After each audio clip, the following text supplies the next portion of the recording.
Hyperdimensional, Measure Up, An Ode to an Instrument, by Dean W. Ball, December 26, 2024. For new readers, my writing usually concerns AI and AI policy more directly than this essay would suggest. But trust me, this essay is very much about AI and AI policy. My very dear friend Broadwood, I have never felt a greater pleasure than in your honour's notification of the arrival of this piano, with which you are honouring me as a present.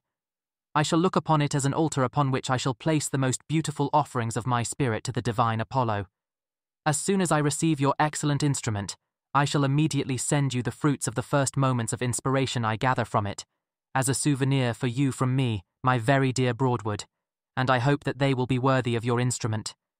My dear sir, accept my warmest consideration from your friend and very humble servant, Ludwig van Beethoven.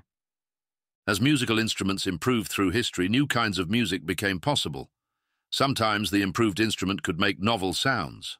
Other times it was louder, and other times stronger, allowing for more aggressive play. Like every technology, musical instruments are the fruit of generations' worth of compounding technological refinement. In a shockingly brief period between the late 18th and early 19th centuries, the piano was transformed technologically, and so too was the function of the music it produced. To understand what happened, consider the form of classical music known as the piano sonata. This is a piece written for solo piano, and it is one of the forms that persisted through the transition, at least in name. In 1790, these were written for an early version of the piano that we now think of as the fortepiano. It sounded like a mix of a modern piano and a harpsichord. Piano sonatas in the early 1790s were thought of primarily as casual entertainment. It wouldn't be quite right to call them background music, as we understand that term today, but they were often played in the background. People would talk over these little keyboard works, play cards, eat, drink. In the middle of the 1790s, however, the piano started to improve at an accelerated rate. It was the early industrial revolution. Throughout the economy, many things were starting to click into place. Technologies that had kind of worked for a while began to really work. Scale began to be realized. Thicker networks of people, money, ideas, and goods were being built. Capital was becoming more productive, and with this serendipity was becoming more common. Few at the time could understand it, but it was the beginning of a wave, one made in the wake of what we today might call the techno-capital machine. Riding this wave, the piano makers were among a great many manufacturers who learned to build better machines during this period. And with those improvements, more complex uses of those machines became possible. Just as this industrial transformation was gaining momentum in the mid-1790s, a well-regarded keyboard player named Ludwig van Beethoven was starting his career in earnest. He, like everyone else, was riding the wave, though he, like everyone else, did not wholly understand it. Beethoven was an emerging superstar, and he lived in Vienna, the musical capital of the world. It was a hub not just of musicians, but also of musical instruments, and the people who manufactured them. Some of the finest piano makers of the day, Walter, Graf, and Schanz, were in or around Vienna, and they were in fierce competition with one another. Playing at the city's posh concert spaces, Beethoven had the opportunity to sample a huge range of emerging pianistic innovations. As his career blossomed, he acquired some of Europe's finest pianos, including even stronger models from British manufacturers like Broadwood and Sons. Iron reinforcement enabled piano frames with higher tolerances for louder and longer play. The strings became more robust. More responsive pedals meant a more direct relationship between the player and his tool. Innovations in casting, primitive machine tools, and mechanized woodworking yielded more precise parts. With these parts, one could build superior hammer and escapement systems, which in turn led to faster responding keys. And more of them too, with higher and lower octaves now available. It is not just that the sound these pianos made was new. These instruments had an enhanced, more responsive user interface. You could hit these instruments harder. You could play them softer too. Beethoven's iconic use of sforzando, rapid swings from soft to loud tones, would have been unplayable on the older pianos. So too would his complex and often rapid solos. In so many ways then, Beethoven's characteristic style and sound on the keyboard was technologically impossible for his predecessors to achieve. These new pianos had a progressively higher dynamic range, like when a new camera captures the hue of the sun better than the old one, or how progressively better displays depict those hues with greater fidelity. These instruments could render the music in the artist's mind with greater fidelity, conveying a sharper image of his motive. And they expanded the artist's palette too. Beethoven's 1795 Opus 2 sonatas, Piano Sonatas No. 1, 2, and 3, were among the most sophisticated piano works anyone had ever heard. In 1796, Beethoven composed his masterful Opus 7 E-flat Sonata, No. 4. If Beethoven had stopped here, before any of the pieces he is famous for today were written, he still would be considered among the greatest piano composers of his era. But then, in 1799, Beethoven published the Pathétique, No. 8, his first piano sonata that is remembered broadly today, its second movement having been covered doo-wop style by Billy Joel in his song This Night. The sonata's unforgettable opening on a massive, ominous chord may have broken the pianos of just half a decade earlier.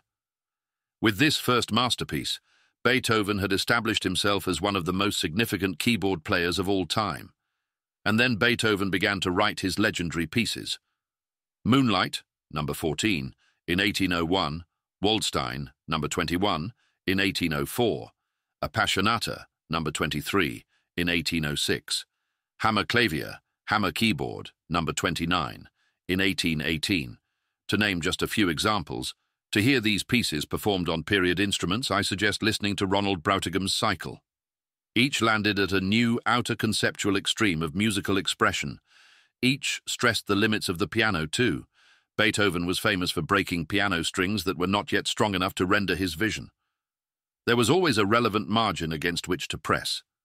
By his final sonata, written in the early 1820s, he was pressing in the direction of early jazz.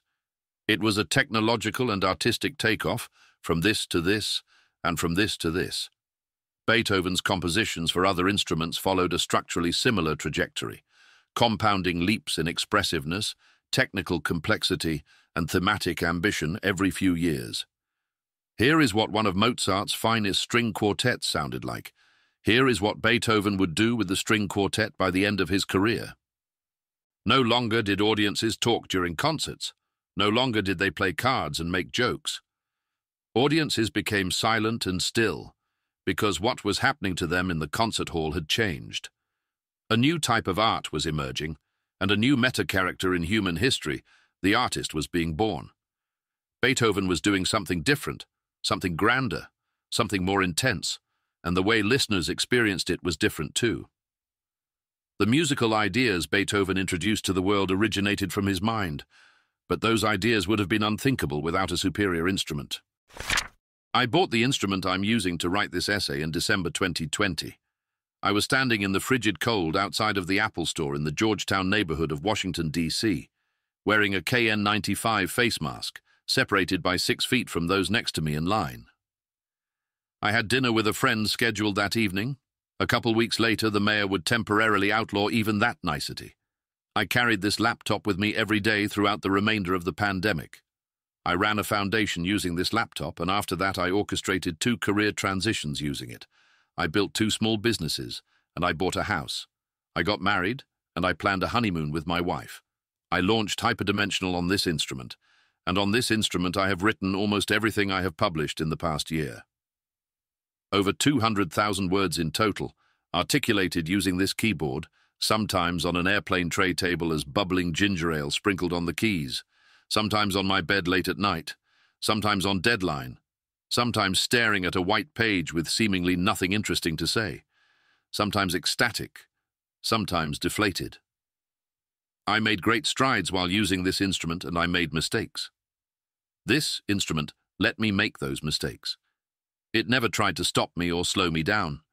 It computed with equal efficiency regardless of what was thrown at it. When it came time for me to correct those mistakes, to try, imperfectly and unevenly, to fix what I had broken, this instrument served me with precisely the same alacrity. In a windowless office on a work trip to Stanford University on November 30th, 2022, I discovered ChatGPT on this laptop. I stayed up all night in my hotel playing with the now primitive GPT 3.5. Using my laptop, I educated myself more deeply about how this mysterious new tool worked. I thought at first that it was an answer machine, a kind of turbocharged search engine. But I eventually came to prefer thinking of these language models as simulators of the internet that, by statistically modeling trillions of human-written words, learn new things about the structure of human-written text. What might arise from a deeper-than-human understanding of the structures and metastructures of nearly all the words humans have written for public consumption? What inductive priors might that understanding impart to this cognitive instrument? We know that a raw pre-trained model, though deeply flawed, has quite sophisticated inductive priors with no additional human effort. With a great deal of additional human effort, we have made these systems quite useful little helpers, even if they still have their quirks and limitations. But what if you could teach a system to guide itself through that digital landscape of modeled human thoughts to find better, rather than likelier, answers? What if the machine had good intellectual taste because it could consider options, recognize mistakes, and decide on a course of cognitive action? Or what if it could at least simulate those cognitive processes? And what if that machine improved as quickly as we have seen AI advance so far? This is no longer science fiction. This research has been happening inside of the world's leading AI firms, and with models like OpenAI's O1 and O3, we see undoubtedly that progress is being made. What would it mean for a machine to match the output of a human genius, word for word? What would it mean for a machine to exceed it? In at least some domains, even if only a very limited number at first, it seems likely that we will soon breach these thresholds. It is very hard to say how far this progress will go. As they say, experts disagree. This strange simulator is just math. It is ultimately ones and zeros, electrons flowing through processed sand. But the math going on inside it is more like biochemistry than it is like arithmetic. The language model is ultimately still an instrument, but it is a strange one. Smart people, working in a field called mechanistic interpretability, are bettering our understanding all the time. But our understanding remains highly imperfect, and it will probably never be complete. We don't quite have precise control yet over these instruments, but our control is getting better with time. We do not yet know how to make our control systems good enough because we don't quite know what good enough means yet. Though here too we are trying. We are searching. As these instruments improve, the questions we ask them will have to get harder, smarter, and more detailed. This isn't to say necessarily that we will need to become better prompt engineers. Instead, it is to suggest that we will need to become more curious. These new instruments will demand that we formulate better questions, and formulating better questions often is at least the seed of formulating better answers. The input and the output, the prompt and the response, the question and the answer, the keyboard and the music, the photons and the photograph. We push at our instruments, we measure them up, and in their way, they measure us. Over the past 2 years of thinking and writing with my instruments, I have learned to express myself with greater precision and range. The software made by millions that runs on my trusty laptop has allowed me to capture my thoughts with greater fidelity, and it has allowed me to expand my thoughts as well. I love this laptop, but there is nothing special about it. It's a bare-bones M1 MacBook Air. Other colors in Apple's product lines have names like Starlight and Midnight. This laptop, though, is just silver. It's as basic as it gets. It's sometimes strained to keep an ever-growing collection of Arxiv tabs in its measly 8 gigabytes of random access memory. But fundamentally, it was always a trustworthy instrument. In 10 years, I will probably pull this laptop out of the closet, hold it for a while and smile. I don't like to think about technology in the abstract. Instead, I prefer to think about instruments like this laptop. I think about all the ways in which this instrument is better than the ones that came before it, faster, more reliable, more precise, and why it has improved. And I think about the ways in which this same laptop has become wildly more capable as new software tools came to be. I wonder at the capabilities I can summon with this keyboard now compared with when I was standing in that socially distanced line at the Apple Store 4 years ago. I also think about the young Beethoven, playing around, trying to discover the capabilities of instruments with better keyboards, larger range, stronger frames, and suppler pedals. I think about all the uncoordinated work that had to happen, the collective and yet unplanned cultivation of craftsmanship, expertise, and industrial capacity to make those pianos. I think about the staggering number of small industrial miracles that underpinned Beethoven's keyboards and the incomprehensibly larger number of industrial miracles that underpin the keyboard in front of me today. Sometimes I contemplate poor Ludwig sawing the legs off his piano as his deafness worsened, so that he could, just maybe, hear a bit more sound with his instrument closer to the floor. I imagine him squatting at the keyboard with a horn to his ear, desperate for just a little signal. Fate robbed him of the faculty he cherished most, but he abandoned neither his instrument nor his art. He continued to push himself and his keyboard, even when his body failed him, and even when the piano strings broke. To create is to take a measurement of one's own mind, a kind of image of one's thoughts. I admire both the camera makers and the photographers, the instrument builders and the instrument players. I am humbled by their ingenuity and their artistry, by the relentless drive with which they, together, have striven over centuries to render their ideas in higher fidelity, like a photograph getting into focus. I am forever in their debt. My own photographs became less blurry over the last year, but they can become much sharper yet. I can work harder, and my instruments can improve. This past weekend, I replaced my MacBook Air with a new laptop. I wonder what it will be possible to do with this tremendous machine in a few years or in a few weeks. New instruments for expression and for intellectual exploration will be built, and I will learn to use nearly all of them with my new laptop's keyboard. It is now clear that a history-altering amount of cognitive potential will be at my fingertips, and yours, and everyone else's. Like any technology, these new instruments will be much more useful to some than to others, but they will be useful in some way to almost everyone. And just like the piano, what we today call AI will enable intellectual creations of far greater complexity, scale, and ambition, and greater repercussions too. Higher dynamic range. I hope that among the instrument builders there will be inveterate craftsmen, and I hope that young Beethovens practicing a wholly new kind of art will emerge among the instrument players. Our new instruments will surprise me in their capabilities and frustrate me in their limitations. I expect to break their strings.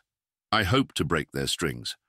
Otherwise, I would not be pushing them or myself hard enough, for it is by pressing at the limits of our instruments that we discover how they really measure up. Happy New Year, and talk to you next week.